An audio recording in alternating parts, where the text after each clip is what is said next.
आम्ही आंदोलन केलं, मी नगरपालिकेचा निषेध केला. कारण आज निवडणूक 5-6 महिने झाले, माझ्या वार्डातले एकही काम झालेलं नाही आहे. त्यामुळे आणि जनतेला त्रास होतो आहे. आता जे पाईपलाईनचे ज्या चाऱ्या आहे त्या चाऱ्यांचं सुद्धा ते डागडुजीकरण करत नाही आहे. अध्यक्ष साहेब म्हणतात की मला गावातून जास्त मतदान झालं आहे, मी गावातच मी जास्त पहिले अगोदर गावातलं काम करेल आणि मग नंतरचा विषय करेल. आता अध्यक्ष साहेबांचं हे म्हणणं गलत आहे, हे त्यांनी असं म्हणायला नको. आणि आम्ही ते आंदोलन केलं तर आमचे जे उर्वरित जे कामं आहे थोडेफारच मोजकेच कामं सांगतोय आम्ही काही सगळेच कामं त्यांना सांगत नाही आहे की आताच करा. आम्ही ते घाईसुद्धा करत नाही त्यांना. आम्ही म्हणतोय की जे महत्त्वाचे कामं आहे ते त्यांनी करायला पाहिजे. तर आमचं ते एक शब्दसुद्धा ऐकलेलं नाही त्यांनी. आणि आता मी त्यांना लेखी मागितली तर ते लेखीसुद्धा मला मीटिंग संपली, आमची सर्वसाधारण सभा होती, ती मीटिंग संपली तरीसुद्धा त्यांनी आम्हाला कुठलीही लेखी दिलेली नाही अजून. तुम्ही आंदोलन मागे का घेतलं? लेखी नाही त्यांनी आम्हाला सांगितलं ना की मी लेखी देतो तुम्हाला, ते अजून लेखी द्यायला तयार नाही. आम्हाला असं वाटलं की ते आता सभा संपल्यावर ते आम्हाला लेखी देतील. आता तुमची भूमिका काय राहणार आहे तुमची? आमचे कामं नाही झाले तर मी परत बसणार आहे इथे. तुम्ही त्यांना पत्र दिलं नाही त्याबद्दल? हो, पत्र दिलं मी त्यांना. तुमचं म्हणणं काय नेमकं त्या पत्रामध्ये म्हणणं? माझं एकच म्हणणं आहे की आमचे कामं झाले पाहिजे.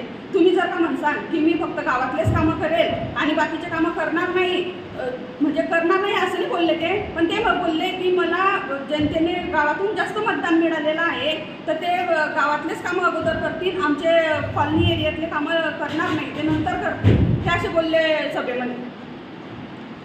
वाटत नाही की आम्ही निश्चित करावा. कारण काय केला, कारण आज 6-7 महिने झाल्या निवडणुका झाल्या आणि जे पावसापूर्वीचे जे डागडुजीची कामे आम्ही म्हणत नाही, आम्हाला माहिती आहे भूमिगत गटारी होणार आहे, बरेच कामं होणार आहेत, पण ज्या अत्यावश्यक कामं आहेत. आता रस्त्याने जे आम्ही रस्ते सगळे आमच्या रस्त्याने चालताना माता भगिनींना त्रास होतो, लहान लेकरांना त्रास होतो, गटारीतून फुटल्या आहेत, गटारी भरलेल्या आहेत, खूप कामं आहेत. आणि तुम्ही अध्यक्ष साहेब म्हणता मी नदी साफ केली, आम्ही स्वागत करतो नदी साफ करण्याचा. कारण नदी ही तुमची एकटीची नाही, नदी आमची पण आहे, सगळ्यांची आहे. पण त्याचसोबत सगळ्यांना विकास दिसला ना तर बरं वाटतं. आता जनता काय म्हणते की ताई तुम्ही 7 महिन्यापासून निवडून आमचे एक चारी झाली नाही, आमची गल्लीतलं कुठले घाण साफसफाई कुठली झाली नाही, रस्त्याने चालताना लोक आम्हाला दुश्वार करतात. एक तर आम्ही नवीन चेहरा आहे, आमच्या लोकांनी विश्वास ठेवला आहे, आमच्यावर त्यांनी विश्वास ठेवून मतदान केलं आहे. मग आमचं काही कर्तव्य असतं की त्यांच्या कामाला आम्ही न्याय देऊ शकतो. आणि आम्ही वारंवार इथे येतो, इथले कर्मचारी आम्हाला उडवडीची उत्तर देतात. आम्ही कुठल्या गोष्टी मागितले तर आम्हाला इग्नोर करतात का, महिला म्हणून आम्हाला डावळतात का. मी एक बांधकाम सभापती महिला आहे आणि मी जर काही गोष्टी विचारल्या तर मला त्या गोष्टी माहीत पडत नाही. मी एक नगरपालिकेमध्ये रोज येऊन मला नगरपालिकेच्या गोष्टी बाहेरून माहीत पडतात, ही शोकांतिका आहे. बरं, आणि आज आमच्या महिला आज कुठपर्यंत गेल्या, मुख्यमंत्री उपमुख्यमंत्री पदापर्यंत गेल्या, राष्ट्रपती मुर्मू. आज आमच्या महिला एवढ्या महिला सक्षमीकरण आहे. फक्त आमच्या महिला ह्या कागदावर न दिसायला पाहिजे, ग्राउंड लेवलवर दिसायला पाहिजे. आमच्या महिलांचं काम हे प्रत्येक घरात, आणि महिला खूप सक्षम असते, तिचं इतकं काम इतकं छानपणे करत असते. आणि तिचं जर राजकारणामध्ये जर ती कुठेतरी मागे पडत असेल तर काय आहे. आज महिलांना समान अधिकार प्रत्येक ठिकाणी मिळाला पाहिजे. आज आमचे कामं आज लोकांनी महिला म्हणून का निवडून दिले, कारण लोकांना असं वाटतं नाही ही महिला आहे, हिला आपल्या समस्यांची जाणीव आहे. प्रत्येकाला वाटतं की नाही ही घरात ती सक्षमपणे भूमिका पार पाडू शकते, तर ही गावात पण सक्षमपणे भूमिका पाडू शकते. त्यात मूर्तिमंत उदाहरण आमच्या अरुणाताई येईल, आज त्या उपनगराध्यक्ष झाले, त्या त्यांची भूमिका पार पाडतात, त्यांच्या पावलावर पाऊल आम्ही ठेवतोय. आणि आज आमचेच कामं जर होत नसतील तर आम्ही कोणत्या तोंडाने पुढच्या पंचवार्षिकला आमच्या मतदाराच्याकडे आम्ही मतं मागायला जावं.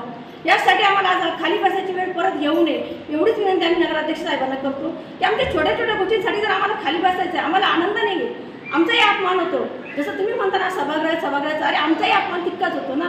आज आम्हाला आमच्या जनतेने कुठपर्यंत आणून सोडलं आहे ना, आम्ही जर खाली बसून किरकोळ गोष्टींसाठी मागण्या करतोय तर हे अयोग्य नाही. म्हणून आमची विनंती आहे की जे आमचे पावसाळ्यापूर्वीचे जे तातडीचे कामं आहेत, जे इमर्जन्सी कामं आहेत ते नक्कीच करा. कारण जनतेचा आरोग्याचा तितकाच प्रश्न मोठा असतो. त्यासाठी आमचं निवेदन आहे की आमची कामं मार्गी लावावं.